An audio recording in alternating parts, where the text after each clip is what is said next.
Greetings, everyone, and welcome to LOGOS Poetry Collective. My name is Travis Helms. I'm the campus missioner at the University of Texas in Austin, as well as the founder and curator of LOGOS Poetry Collective. And I'm joined by Jason Myers, who is the editor-in-chief of EcoTheo Review. And we are very blessed and honored to have this opportunity to co-present this LOGOS Poetry Collective digital gathering featuring Tess and Forrest Gander. LOGOS began about 2 years ago through a conversation that we were having with a local poet. I was meeting with a poet who was expressing a dissatisfaction that she felt attending regular readings in the Austin area. She was speaking to the sense in which sometimes attending poetry readings can feel like a transactional and passive affair, when you're either passively absorbing poetry as an audience member or you're standing at a lectern just discharging it on people there gathered. We started talking about liturgy and ritual and started wondering about how we might integrate aspects of ritual into a poetry reading to create an experience of sharing poems that was more participatory and dynamic. And what that imagining came up with was LOGOS Poetry Collective, which is our effort to evoke transcendence through poetry, ritual, and conversation. Now, typically we'd be gathering in Lazarus Brewing Company in East Austin, and you'd be sitting beneath beautiful bistro lights, enjoying some queso fundido and guacamole along with the cold Lazarus libation. However, given the constraints that we're operating under, we've done our best to translate the LOGOS experience from analog onto a digital platform. This is being streamed to Facebook Live, and so we hope that wherever you are, you experience a little lift and lightness in the midst of so much general collective heaviness. So as we get started, we'd like to just give you a sense of how the evening will proceed. So following this opening word of welcome, we are going to begin with a responsive reading of an opening poem, which will serve to sort of set the tone and tenor of the evening. Following that, we'll introduce our first poet, who will be Tess Taylor. Tess will read her set, and the final poem of which will be displayed on your screen for you to read. Following that, we'll introduce our second poet, Forrest Gander. Forrest will read his set, and the final poem of that set will also be displayed for you to read. That's typically when we'd ask you to go to your tables and spend some time making new friends and discussing those poems in small groups. But in lieu of that, and to keep the experience streamlined, we'll then go on to a curated conversation with our poets, and that's at a point at which we'd love to hear from you as well. So we'll call on a couple folks here on the Zoom call to pose some questions and thoughts to our poets. Following that, we'll give you a couple announcements of what's upcoming with LOGOS and EcoTheo, as well as different options for buying our poets' books through Bookwoman, Austin's premier feminist bookstore, who's sponsoring this event. And then we'll conclude with a closing text as a benediction, this beautiful Yeats poem selected by Tess Taylor.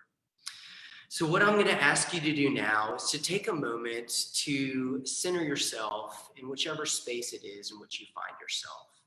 To get grounded, I'm going to ring a meditation bowl. And then after just a couple moments of quiet, our poets are going to lead us in a responsive reading of our opening text. Typically how we would do this is the MC would lead the entire audience in responsive reading of the text. And you'll see this text is going to be displayed on your screen, and there's bolded portions of it, which we invite you to say along with while keeping your screens muted and your microphones muted. As you know, Zoom doesn't do well picking up from multiple microphone sources, but we still ask you to say these bolded lines aloud so that you can add your voice to the collective space and gathering. So welcome again to this very special gathering featuring Tess Taylor and Forrest Gander. After a moment of quiet, our poets will lead us in a responsive reading of this text, to which we invite you to join us.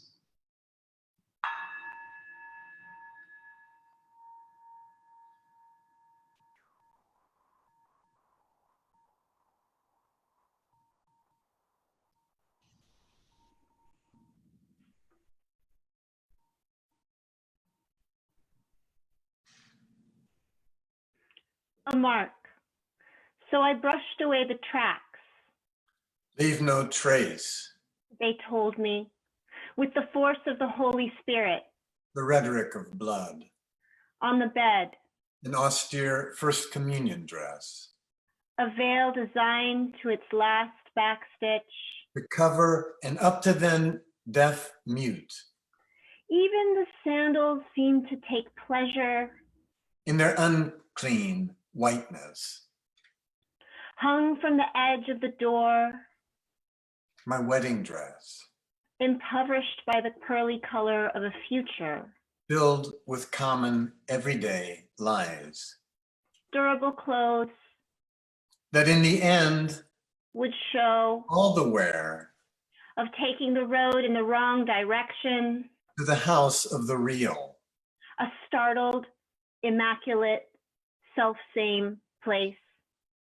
With the woof of a wounded bagpipe. An empty amniotic sac. A bellows. Stuffed. With a maniacal passion. Between and before the familiar and the foreign. Among people jabbering all night. Who tell me nothing, who. Between one of my ears and the other. Regurgitate. The acceptable ways to grow up. And evade. Above all. My own way. My conscience. I was still in the groove of that bell. Just waiting a little too long. Sorry. The groovy bell. Perfect. You stay in the groove, Forrest. You stay in the groove. Well, I have the honor of introducing our first poet this evening, Tess Taylor. First, it hurt to look, and then it was healing, Tess writes in her powerful first collection of poems, The Forage House. This occupation of looking and looking our infant sight away, as Elizabeth Bishop put it, is what defines and elevates Taylor's work. A great deal of pain comes from looking just about anywhere in American history, especially if you count among your ancestors, as Taylor does, slave owners such as Thomas Jefferson. And yet she brings to this occupation of looker, of maker, of recorder, the care and the objectives of a physician. That is, she has a healing eye, a healing approach to the purposes and possibilities of the lyric. The other great concern of Taylor's vision is the wonder and wounding of nature, specifically the California land, sky, seascapes she grew up in and where she now resides with her family, a place at this very moment being ravaged once more by the climate crisis. Of course, these subjects are inextricably related, the harm we've done to one another and the harm we've done to this fragile earth. In her poem, Apocalypto for a Small Planet, she sings of drone strikes and opium poppies, oil spills and poisoned wells, drought zone, famine, war zone. This year, she published 2 extraordinary collections that catalog the beauty of her native state as well as its terrors and desolations. Like Dorothea Lange, whose notebooks she mines in Last West, Taylor has an eye for precise telling details. In June Road Song 99 North to Fresno, she observes, "We pass green peaches netted against birds, and mountain snow is a scrim in the distance, above one barn crumbling in lattice work light." While these details rest on the lovely side of squalor, Taylor doesn't ignore the cruelties and catastrophes of the agricultural and technological cultures that have made California rich, the poverty that surrounds the wealth. Rift Zone brings together haunting childhood evocations of school hookups and shootings, along with beautiful songs for the poet's children and partner. "You didn't die that awful year," she writes, in song in which we yet sidestep disaster. She moves with care and grace from disaster to delight, in praise of what weeds we still hold in common. Tess Taylor is the poetry critic for NPR's All Things Considered and the author of 4 critically acclaimed collections. She served as Distinguished Fulbright U.S. Scholar at the Seamus Heaney Center in Queen's University, Belfast, and this fall I'm very jealous of her post as poet in residence at the H.J. Andrews Experimental Forest in Oregon. Friends, please welcome Tess Taylor. Thank you so much, Jason. That was lovely. We've got the windows closed against the smoke, although I think the air is better today. And I'm going to read from Rift Zone first. For those who aren't geology buffs, a rift zone is a large area of the Earth in which plates of the Earth's crust are moving away from each other, forming an extensive system of fractures and faults. Or a lot of California. But this also has a different meaning of rift, which comes from Seamus Heaney's Government of the Tongue, and I thought a lot about in Northern Ireland. I wrote parts of this book in Northern Ireland while I was there. And that line is, in the rift between what is going to happen and whatever we would wish to have happen, poetry holds attention for a space. So I'm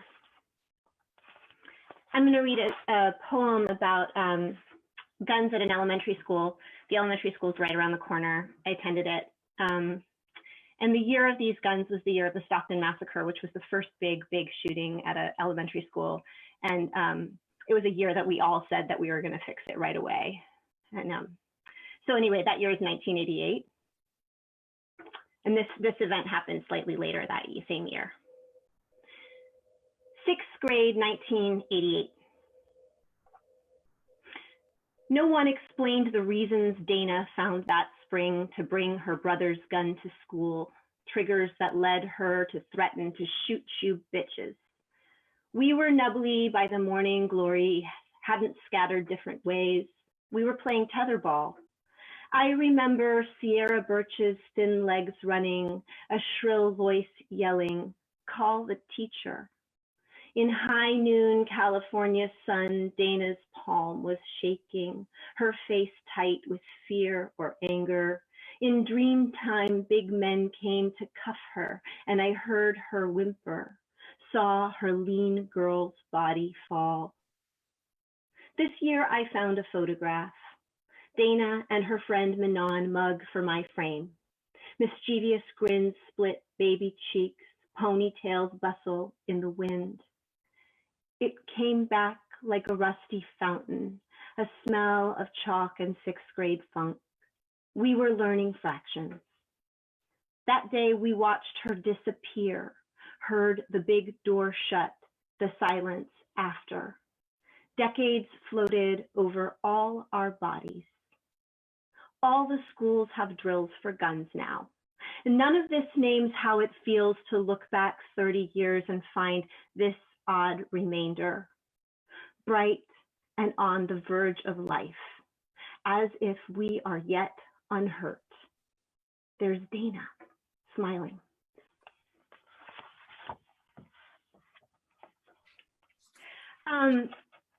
I wanted to read a poem for a season that we're not in right now. We're in fire season, I guess, pretty soon, pretty early in the year. Usually it's not till October, and now it's August. But we also have this other season that we just call rainy season. So that's the opposite of this, I guess. Rainy season. Season of mud, of swollen gullies, storms lashing off the Pacific, flinging wet across our solstice months. We call this bitter damp the winter, but it is different than rosy cheeks or blizzards or catalogs of kids in reindeer sweaters. Our winter turns the hillsides emerald, Suburbs reveal thoughtless paving, drains gargle now where salmon spawned.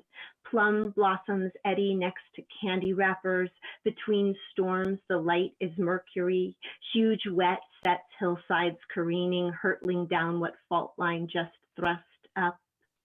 Now ferns glisten, redwoods blacken. Now cold buckeye seed and lemons come. In rain, streets grow riverine, ferrying our cargo to the ocean. Oh, cold spray and green reclaiming. In you, we are all tributaries.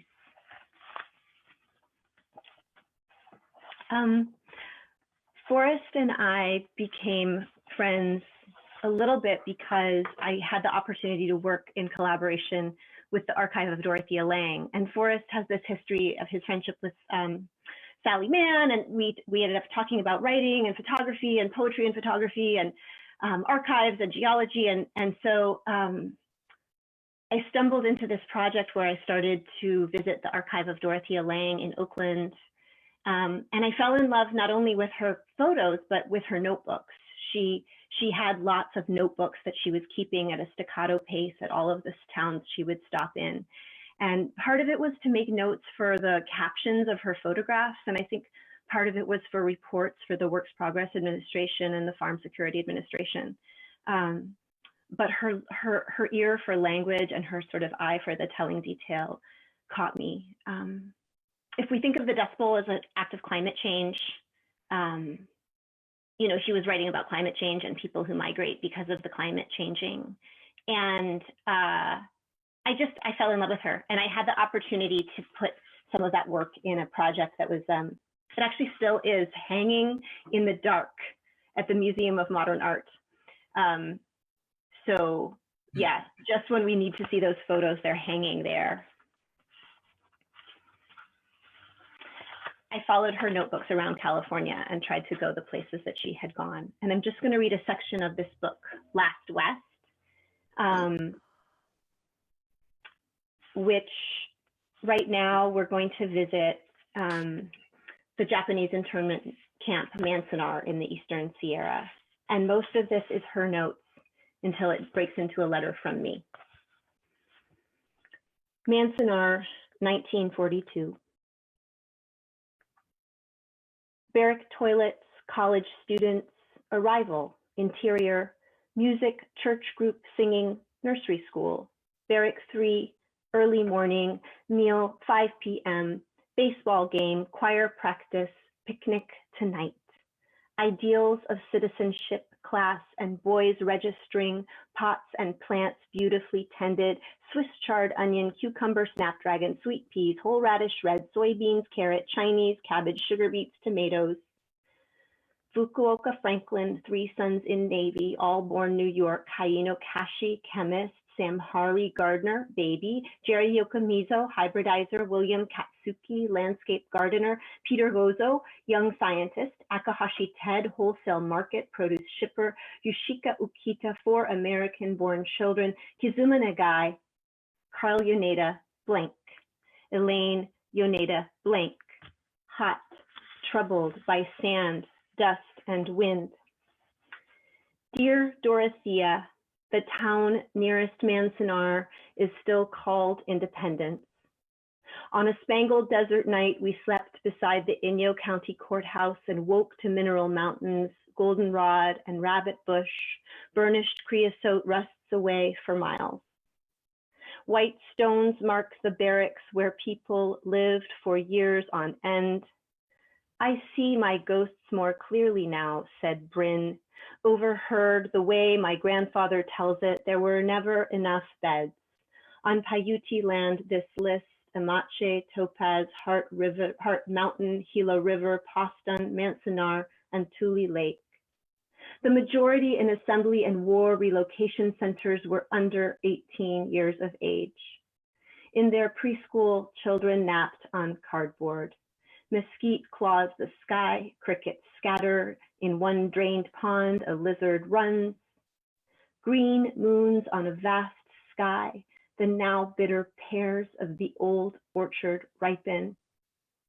At the soul-consoling tower, cranes rattle in the wind, cement roads shatter at the border where interpretation ends.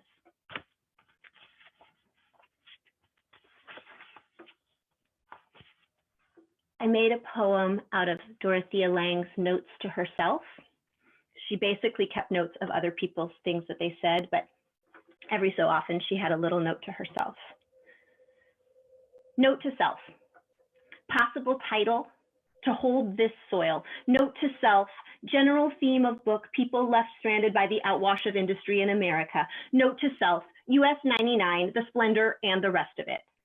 Note young trees. Note poor man's canyon, a subject on the move. Note to self, really do the work, follow the whole travel, destination unknown. 1, the method. 2, the still blank. A book on the conditions of us.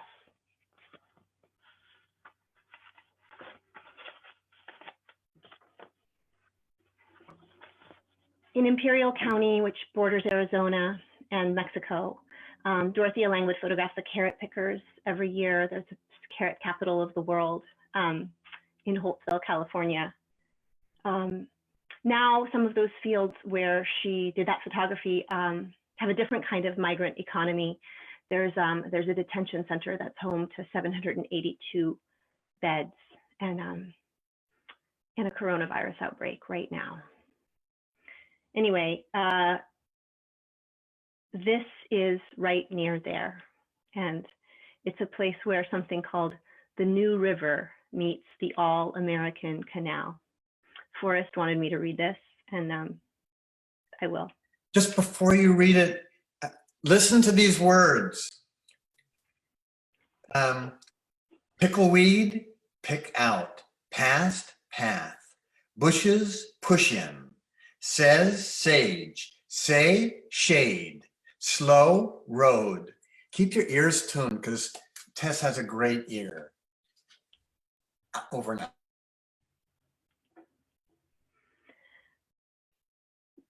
The New River meets the All-American Canal. If in apricot sage,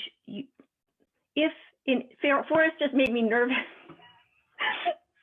The New River meets the All-American Canal. If in apricot dust you weave past white sage and climb over pickleweed, you'll pick out a path, some channel for motion, low and half hidden and soft between bushes.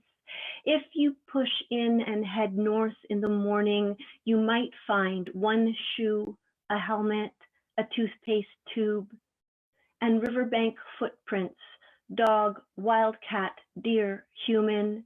Some desert morning, light prickling bird song awake, you might startle a duck from the green riverbanks.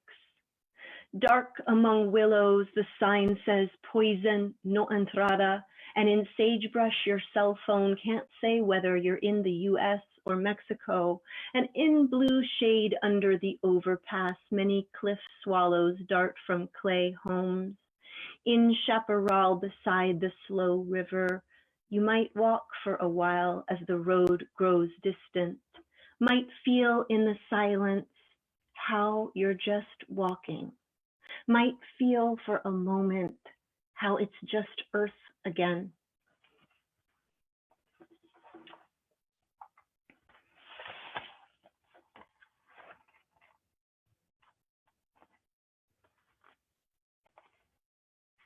Punctuations and wind. Then once again, someone is shot at a school by a sniper, by police in a movie theater, and the many homeless are hustled and hunted. You read how your clothes are sewn by slaves, your dinner fished by slaves, your fruit picked by starving children. Mostly you don't get away. Mostly you raise the children you have, afraid of no health care, of losing the one goodish job you finally got. Mostly you keep your nose to the grindstone. Your heart flails, a thick fish in your throat. You have felt for a long time that someone is watching, the administration is eroding your benefits, but you are lucky, so you try to feel lucky. By the numbers, You have always lived in an apartheid state. You look at your child, read reports of the tear gas, text a friend, cry at night.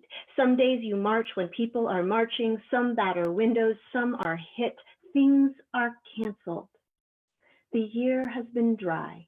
Even small rain will lead to mudslides. Some nights you wake only to feel yourself for a few minutes grieving or praying and hearing in darkness the old tree tossing and wild. The storm coming.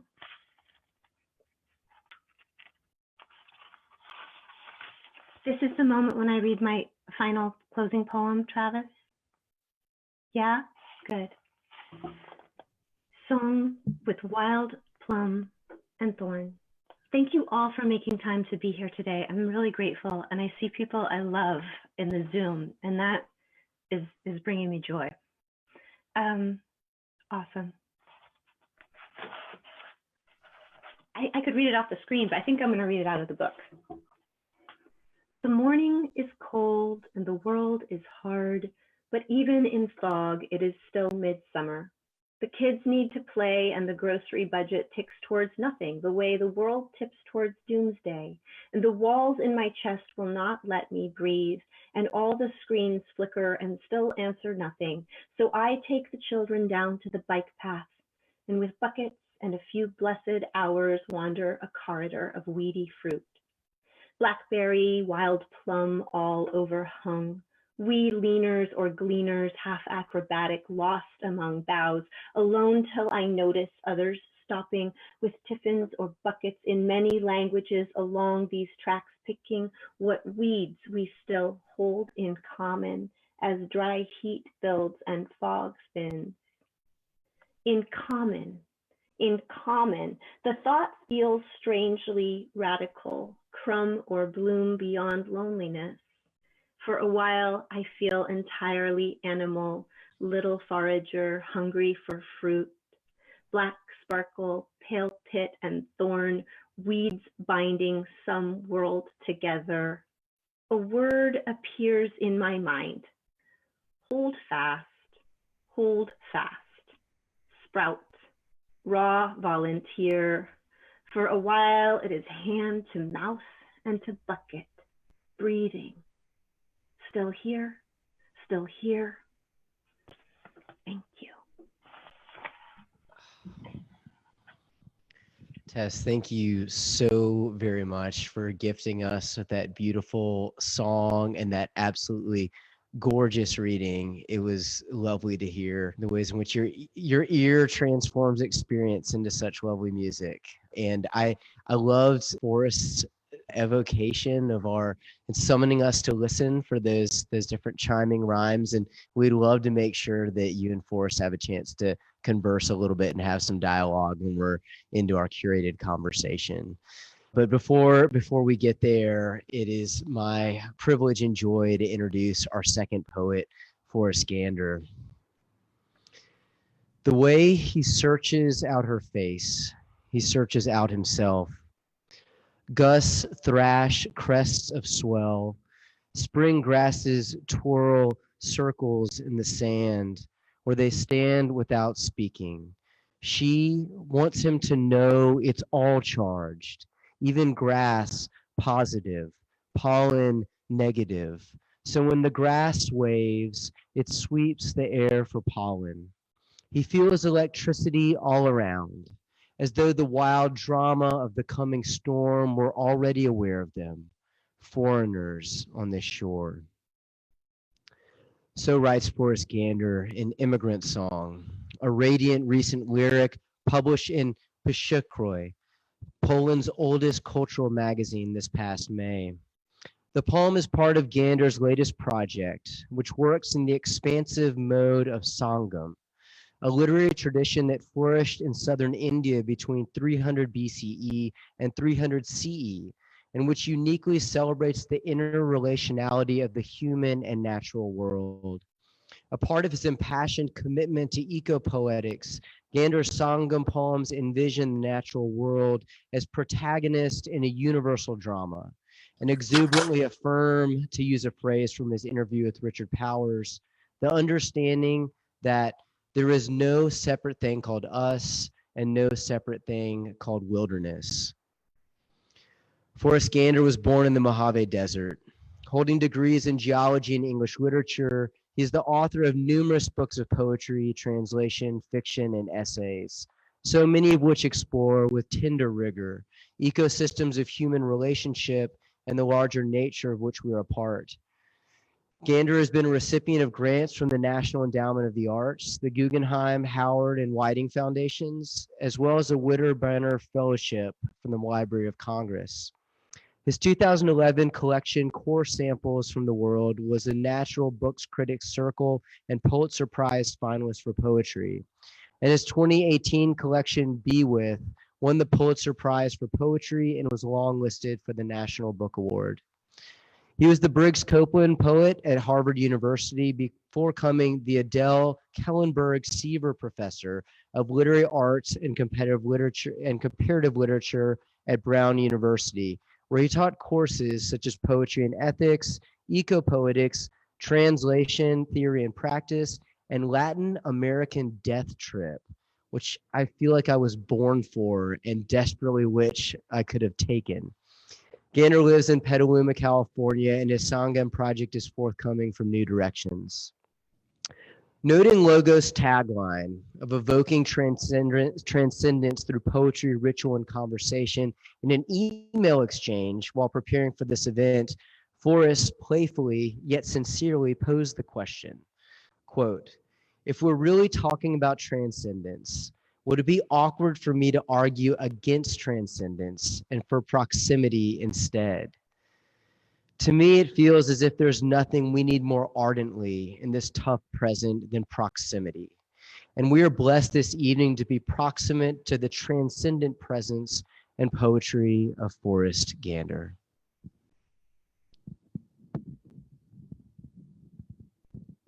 Yes. Thanks so much, Travis. It was lovely. You began this gathering talking about grounding us, and Tess was just reading about just Earth again, and both of those things make me think of a great San Francisco poet, George Oppen, in connection to what you were just talking about, transcendence and proximity. Oppen writes, the self is no mystery. The mystery is that there is something for us to stand on. We want to be here. We want to be here. The act of being more than oneself. We'll talk about that too, because more than oneself involves translation, which also used to be used as a word for the transcendence of the body into a heavenly state. So I've been working this summer on translations, and just finished a book. Today, just sent it to my editors, of these translations of a fantastic Mexican woman. Since we started with Pura Lopez Calomé, I thought I would start my reading with Coral Bracho, especially since Bookwoman is supporting this, this series. So these are two great Mexican poets, Pura Lopez Calomé and Coral Bracho. This is from Coral's new book, which is really a kind of book-length poem about her mother's Alzheimer's. Observations. The puzzle pieces get lost, but not the look. She knows to be hers. The forms, the objects, they merge. They crumble, but a feeling for the ensemble remains. Between moments, between fictions, despite constant fractures, like a threshold. a handhold. Observations. That bird dropping down to peck the asphalt so close to her foot is something she's never seen before. There's nothing to compare it with, nothing that links it to that cat, nothing it shares with that bush. They're all unanticipated tenants, convincing presences in a space that for the moment we share with them. There aren't kingdoms that harbor them or separate them out into their particular territories. No words that link them together. This thing here, fluttering its wings now and hopping between the grass and the dust. It's completely unique.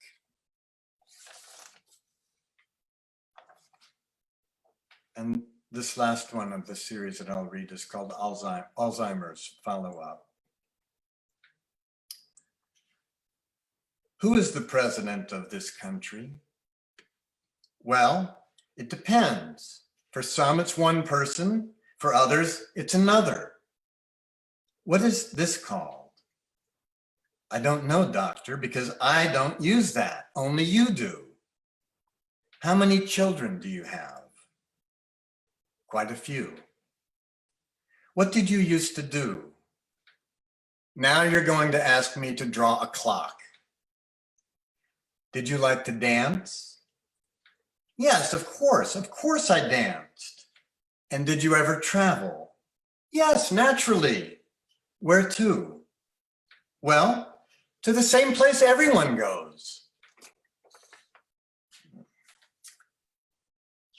And then I thought I would read, I've been doing a lot of collaborations. I think of all writing really as collaboration with voices from the past, with others, and translation as a kind of collaboration. These are more particularly in collaboration with artists. This is called Facing It, and it's a poem that goes with 3 photographs taken by Ashwini Bhatt, the sculptor and my partner. Facing It.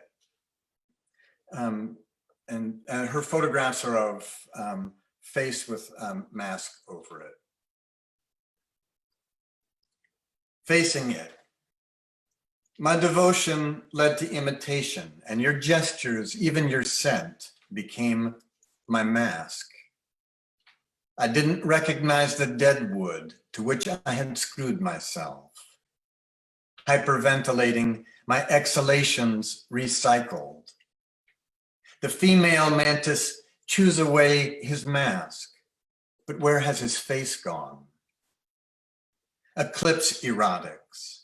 In photos you send, the clouds conceal, then unconceal the moon. Placing it over your head for the first time, never again the same person. And when your vision adjusts, what joy is there in looking back? I dilated and filled that little room, staring from the 2 uncurtained windows. It continues to sway on its feet, but nothing registers in the wide Saturns of the hammer-stunned beast's eyes.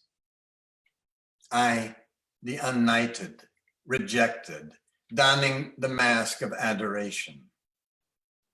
If you don't want to take off your happiness, hold it in place. Each wearing the mask the other wants to see, but in the mirror, no one. Squinting behind all my compromises, how was I to find you? Because I love you, I'm asking you to put this on.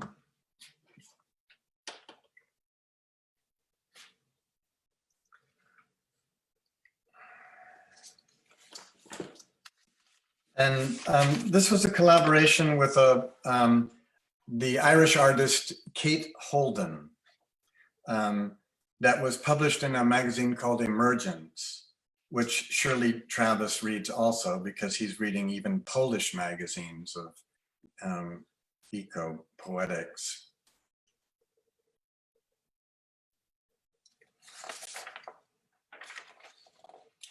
While nearby, but where?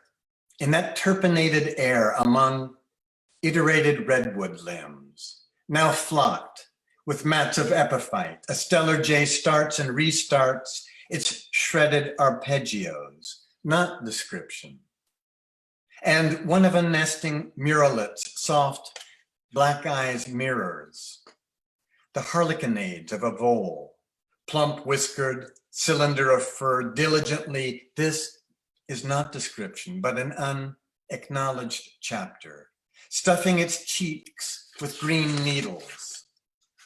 While 200 feet below, in the understory, whipplevine punctured by snags and deadfall, and sorrel and sword and bracken fern, splashing up from the soil, not description, but an unacknowledged chapter of our own memoir, rich with chumbling volcanics, andesite mostly, and dacite, and rotting redwood needles that lightly tremble with nematodes and some spider-like arthropod who can name.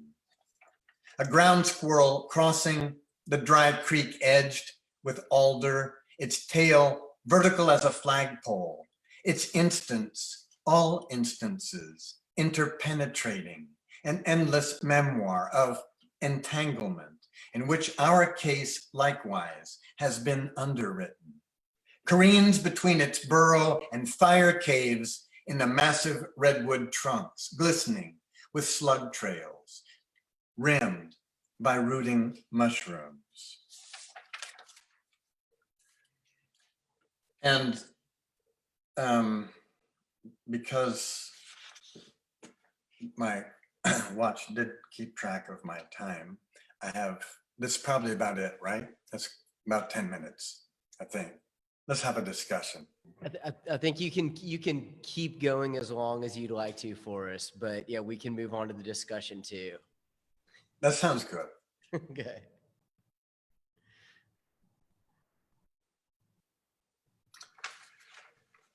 So should I start the discussion or? So here, will you be reading your final poem that we have? That's right. Yes, I will be reading my final poem now. Okay. Thank you. Fantastic. Sure. So this is unfortunately a timely poem once again, as Tess was saying, and as you all know, we're having a lot of fires in Northern California now. And thank you for everyone who put off watching our next president give his big speech tonight for joining us. But remember to vote. Post-fire forest. Shadows of shadows without canopy, phalanxes of carbonized trunks and snags, their inner momentum shorted out. They surround us in early morning like plutonic pillars, like mute clairvoyance leading a sursum corda, like the excrescence of some long slaughter. All that moves is mist lifting, too indistinct to be called ghostly, from scorched mycelial layers of rain-moistened earth. What remnants of the forest take place in the exclamatory mode? Cinders, cindered utterances in a tongue from which everything trivial has been volatilized, everything trivial to fire. In a notch between near hills, stubbled with black paroxysm, we spot a familiar sun, liquid glass globe at the blowpipe's tip. If this landscape is dreaming, it must dream itself awake. You have, everyone notes, a rare talent for happiness.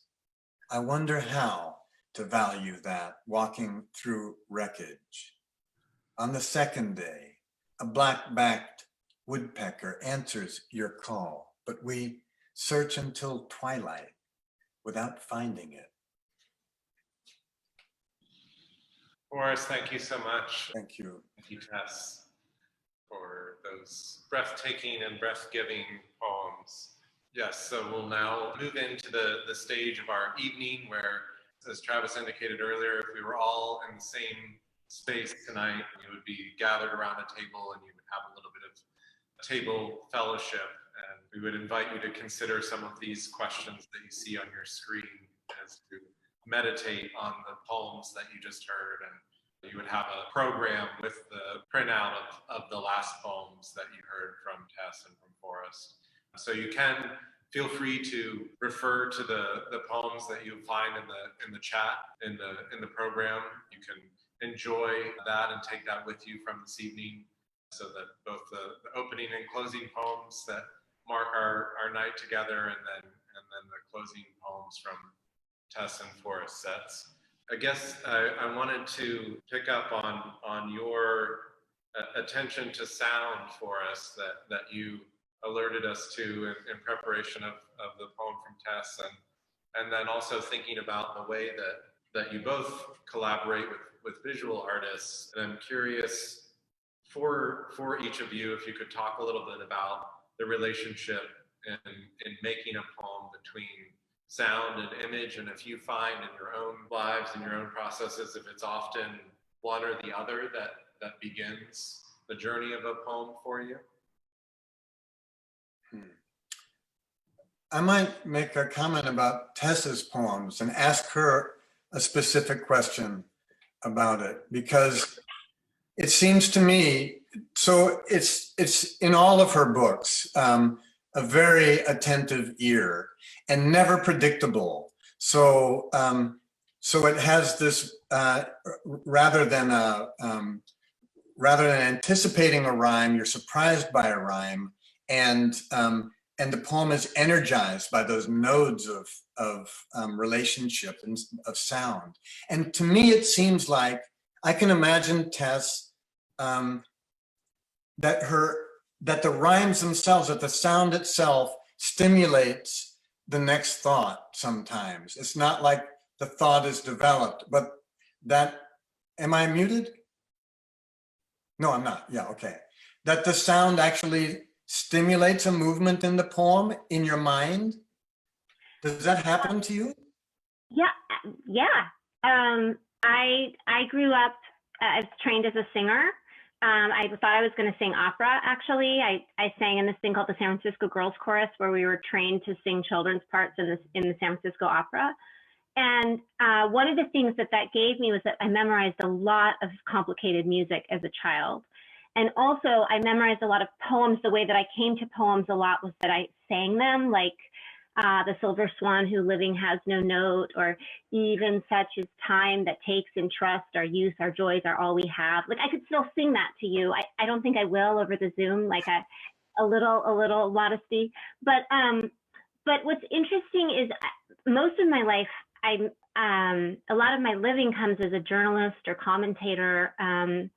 That's sort of the most, well, it's the fallback option for making money when things get strange. I can always kind of crank out, you know, a couple thousand words and sell them. And that's been a really good way to supplement life as a poet.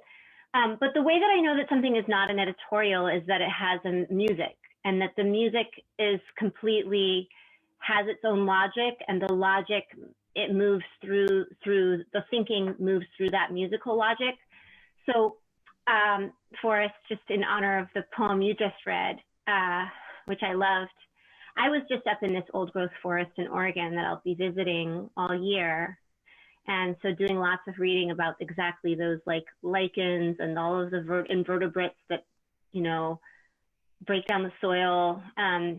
You religious people may be interested to know that the tree delivers the leaves to the ground, and then the leaves have to actually be eaten by something else in order to make their own minerals re-available to the plants. Like, there has to be a kind of communion between they can't simply just drop the leaves and have the leaves become soil. They have to go through this sort of series of transactions by which the minerals that are locked in the leaves then become available to be reabsorbed by the tree. And so, but anyway, that's a complicated way of saying something. The musical way of saying it is forests are mutualists. Forests are mutualists. And I don't even know, like there's something beautiful there and political, but there's really something musical. Like you could say forests are mutualists, da da da da da da da da da da da da. I don't even know where that music is coming from. I have no words to fill it in. I have the idea of a scansion. I'm totally this idea that forests have to share everything in order to survive is perplexing me. But yes, forest. I mean, this is one way to say. Yeah, I think it's not. Oh, in the Episcopal Church, they say if it's not about love, it's not about God. But I think one of the things that they say that I feel about poetry is if the music isn't there, it's not a poem for me yet. Like it doesn't become a poem until the music has suggested itself. Mm-hmm. Which is why Hopkins is important to you, of course. Which is why Hopkins is important to me. But Forrest, what about you? Now I'm going to turn that one back at you since I just gave such a big confessional. I thought you answered it pretty well for me too. You know that, and I'm kind of more interested in working that through the notion of other of the sounds of other things in us that we listen for. So Simone Weil talks about prayer as listening, but that it's listening to otherness that we're responding to when we find rhymes. And often in photographs, what I'm looking for, because humans look for patterns, you're looking for visual rhymes that happen in a photograph. Some of my writing about photography, my poetry about photography, has also been interested in expanding the idea of what a poem can do, to add a kind of critical component to it. Can poetry take on a kind of critical role as well and still be poetry? That's part of what my work was with Sally Mann. More recently, with people like Raymond Meeks or with Michael Floman, whose work is in VWith, the photographs have been ways of listening, of listening into the image. I think Miles Davis says, you don't listen, you listen into. Forrest, I have to ask you about the shirt that you're wearing.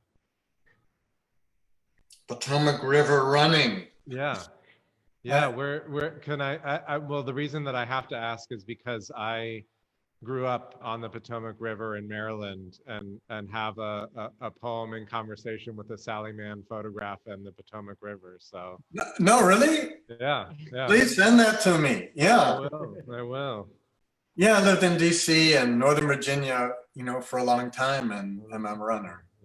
Yeah. I want to see that. Well, Forrest and Tess, immersing myself in your work for the last, couple weeks with some fervor in preparation for this event, I've just been captivated by the eco-poetic vision that both of you are channeling, are addressing. And so I'm interested, this idea that you find in Sangam, and that's sort of a guiding premise of an eco-poetic approach to writing, that there's an interrelationality between the human and the natural world, that the natural world can play a part as sort of a dramatis personae in the world of the poem. And I'm curious as to sort of how you conceptualize that, but also how stylistically you incarnate that experience for the reader, that experience of being in nature, of being with, of being immersed in, the nature of which we're all a part. Are you asking me? I'm asking, sure. I'm asking either of you. I'd love to hear both of y'all just rhapsodize on that for a little while.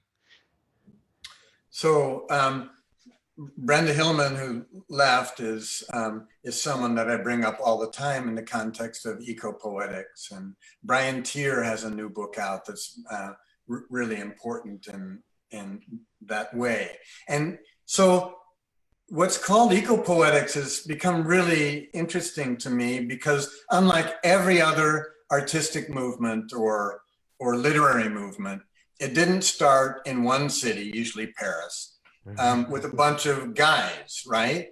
It started all at once, all over the world.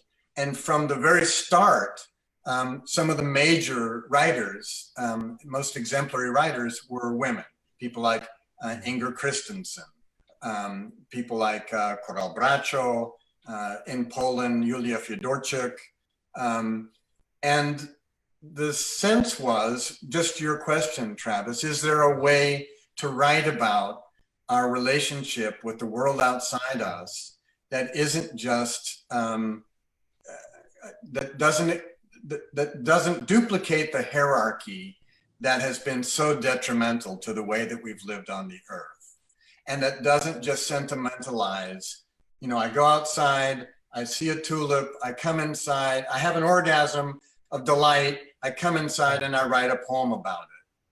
And instead, to imagine what kind of formal ways of writing a poem might break down the I to account for its multiplicity, its involvement with the world, the very fact that there is no such thing as a singular I, that we're made up of bacteria and animals and DNA from all sorts of things that are in us that compose us, that we're already a community.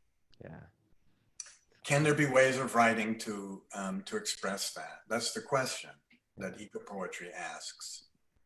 I think also it's funny because I don't know if I mean, I think umbrellas and labels are funny, but I know that I always think about place, and places as having these histories that are there, that through which you can read them, and very specific plant names and weathers. And I think growing up as a Bay Area kid, there is this sense of being akimbo to the world, like, you know, fire season, rain season, fog season.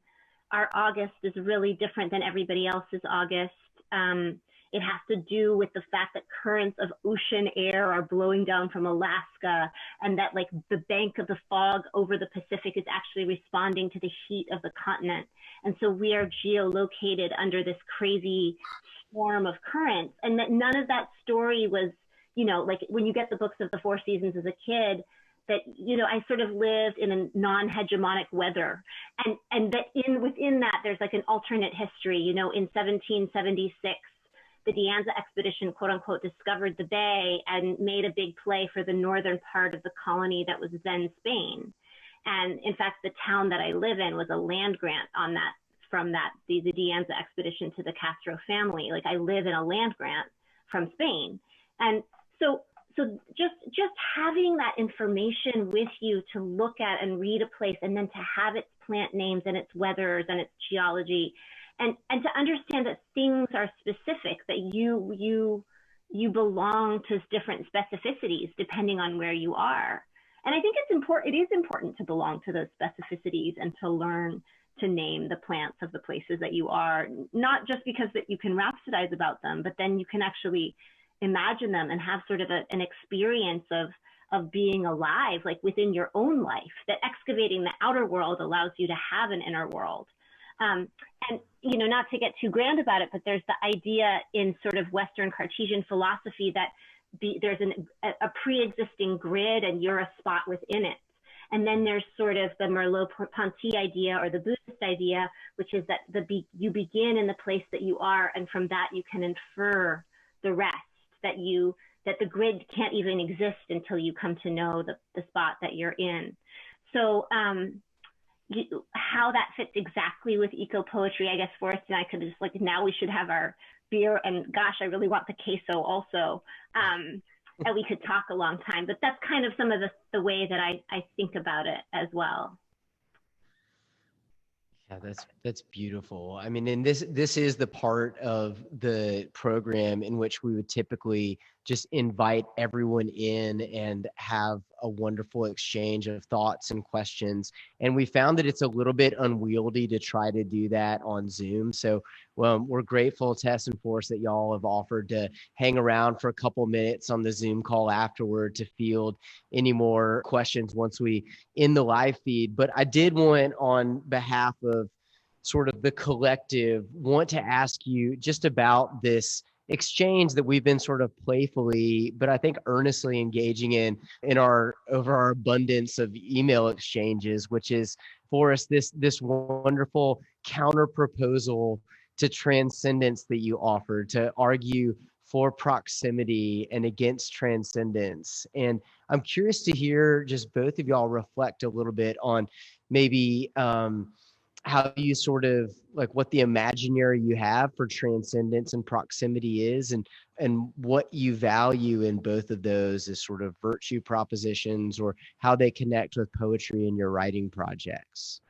So transcendence versus proximity, go. Yeah. You want to start, Tess, or? I don't even know if I would make those be binary. That's my problem. Like, I was like, well, proximity, trans. Like, I was just like, why is we having this? Why is that, like, why are those things in any kind of oppositional relationship, as opposed to some sort of like Venn diagram of possible sort of columnar, I don't know, Venn and columnar, I don't know. You make the map for us. Go. Well, I think traditionally transcendence has been considered a form of leaving something to become something else. Mm-hmm. And right. There was that nice little mistake that Travis made in talking about where I taught, where he said the Department of Competitive Literature. And there's this nice thing that Zukowski says, that literature isn't competitive. He says it's added to, like science. And I think that that's the model that makes sense for me philosophically and theologically, is that we don't leave ourselves to become something greater, that we're not, at least in my life, the only way that I ever leave myself is in language, and that's temporary, and that's what makes poetry. But it's more like coming close to, either coming closer to God or coming closer to the self that you want to be, acknowledging that you're approaching with what Dickinson says, the self as a society, that we're bringing a lot with us as we're trying to approach something that we believe in. But I don't want to, but I'm suspicious about the complete, read this book, change your life. It's really, we don't step out of our lives, I don't think. I've had trouble doing that. Even with, if we're James Wright, we waste our lives. Yeah, you wasted your life. Uh-huh. But it's true. I feel like a lot of us do have that, like transcendence has that popular connotation of escapism, as a desire to be different. I think, like, Nietzsche described literature as the desire to be different, to be elsewhere. Yeah. Yeah, rather than, learning to abide, to fully inhabit in some way. That's where it seems like whatever self-actualization, if you're reading the books for it, that's kind of how it happens, by learning to inhabit our own lives more fully, it seems. And how do you think about it, Travis? Our great transcendentalist said, contact. Yeah. Do you think about it differently, Travis? Well, I'm not sure. I think I always think of transcendence on this kind of next, sort of on some sort of a spectrum. I feel like traditionally systematic theologians would use it to describe a spectrum of ways of of describing God in sort of like this positive way. So God's either immanent or transcendent. I think we talk about our taglines evoking transcendence just to get at this sense that there's always some reality that's greater than that which we can explain away through empirical analysis and by using our senses. And whether you want to call it mystery, beauty, life, wonder, quantum weirdness, there's something that sort of transcends or surpasses or is beyond what we're able to taste, touch, and handle and see. And so when we gather for communion, especially when we're enjoying this sort of sense of proximity, it does feel like we evoke something through that sense of kind of commerce or like Whitman's adhesive love or something. And so a sense of a deeper, larger reality seems to emerge. But that might be what, I feel like that's what I'm getting from your kind of offering of proximity too. I think that I think you should totally change the tagline to say evoking, what is it, poetry and community and adhesive love. I think so good. Right, but there was something so so again, these pine needles that or the Douglas fir needles that fall to the ground of the old growth forest, if the microbiologist picks them up and puts them under the microscope, a day later, they're already sort of digested into they look exactly like pine needles, but they're still the pellets of the little first round of bugs that ate them. But they're sort of in this liminal state where they're neither the needles nor the soil nor the bug, and it's just really interesting because there's some kind of transaction that has to happen there for the cycle. I don't know. I got really interested in this notion that the thing, it couldn't give itself back to itself.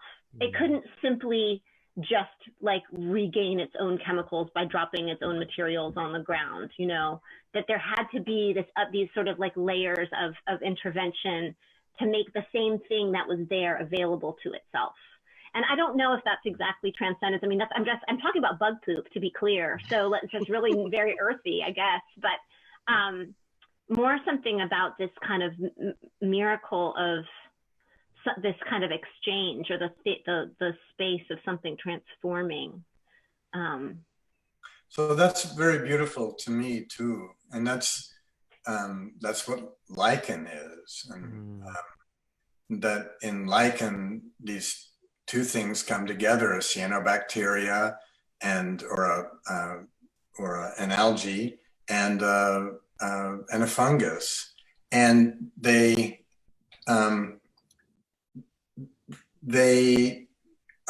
transform in their contact, Jason, that nice word, their contact with each other in a way that they can never go back to being what they were. And yet they haven't transcended what they were. They came with all the things they brought, but became something different in that contact, something that gave them different powers. So that people, the contemporary lichen scientists, talk about how really we're not even sure if they act more like animals or plants, because they have these properties that seem to connect to both realms.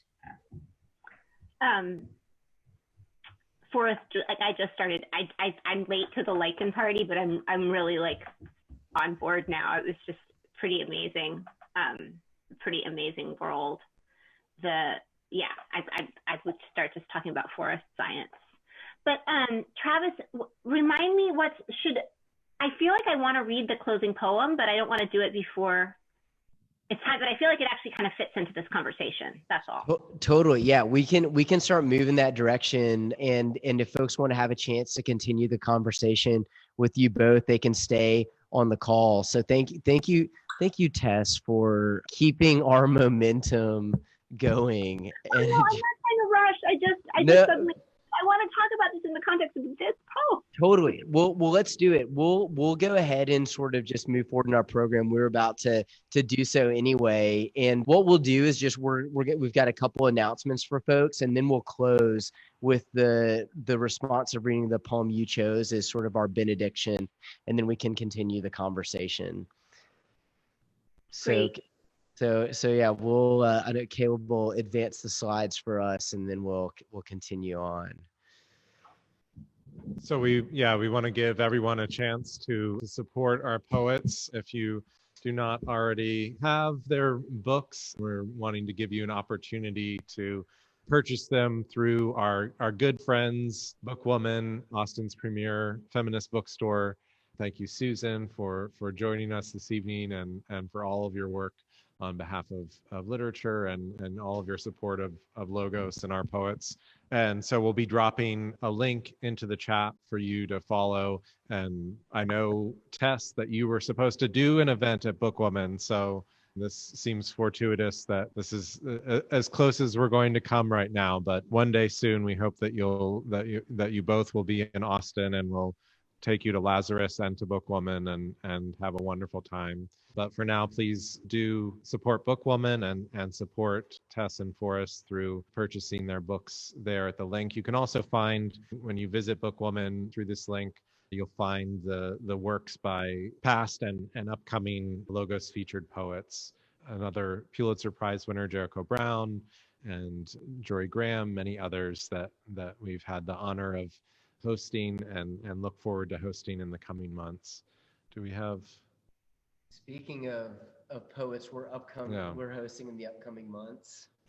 So next month, we're going to be joined by the wonderful local Austin poet and our good friend and the interviews editor for Ecotheo Review, who Tess just had a fabulous conversation with, that's going to be published in our upcoming fall issue. Esteban Rodriguez is going to be joined by Joy Priest, who has an extraordinary debut collection coming out in September. I believe actually the 22nd is the pub date of Joy's phenomenal book. And then in October, we're delighted and thrilled to be joined by the Rita Dove and Joanna Klink, and more exciting Logos gatherings coming in the horizon that we'll be sharing with you in the near future. And so you've all probably gathered, if you've been tuning into these recent digitized events, that we've been co-presenting our Logos gatherings with Ecotheo Review. And we wanted to just take a moment to share a little bit about the Ecotheo vision. Their tagline is enlivening conversations and communities around ecology, spirituality, and art. It feels like it very much resonates with our desire to evoke transcendence and proximity. But Jason, we know you've got an upcoming issue that'll be dropping this fall, so perhaps you could tell us a little bit about it. Yeah, so we'll have, as I just mentioned, an interview with Tess that we're really excited about. We have some extraordinary poems coming and visual art. So every issue is graced with original visual art, essays, poetry, fiction, nonfiction, book reviews, and interviews that really seek to, as the tagline says, enliven our relationship to this fragile earth, right?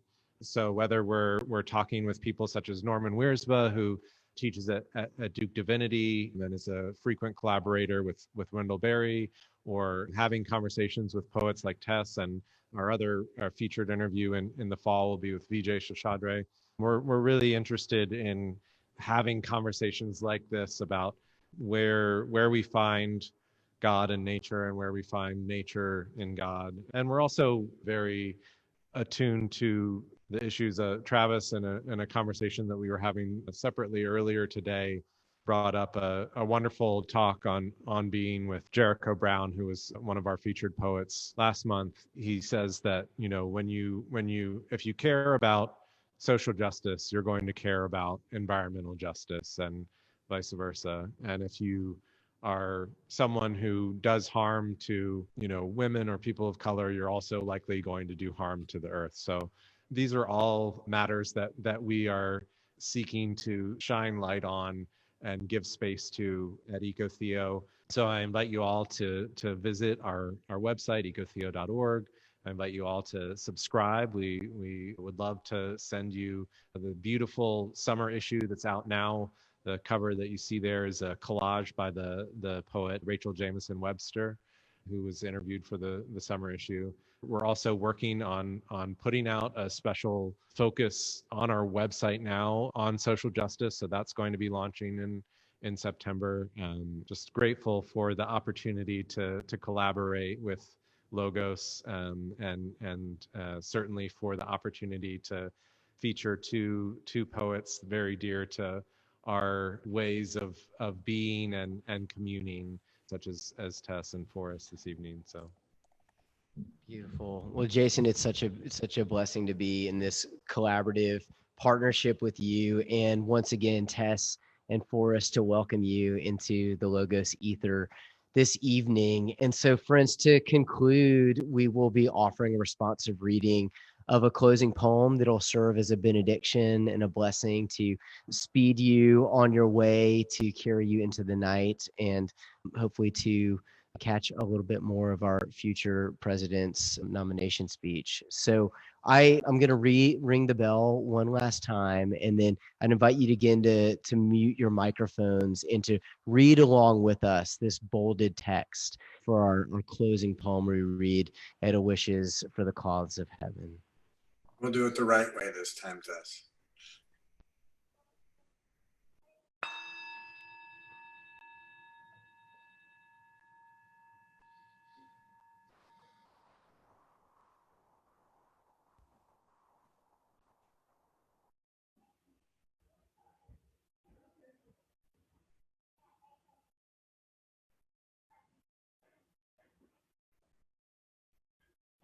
Had I the heavens embroidered cloths, And wrought with golden and silver light, the blue and the dim and the dark cloths, of night and light and a half light, I would spread the cloths under your feet.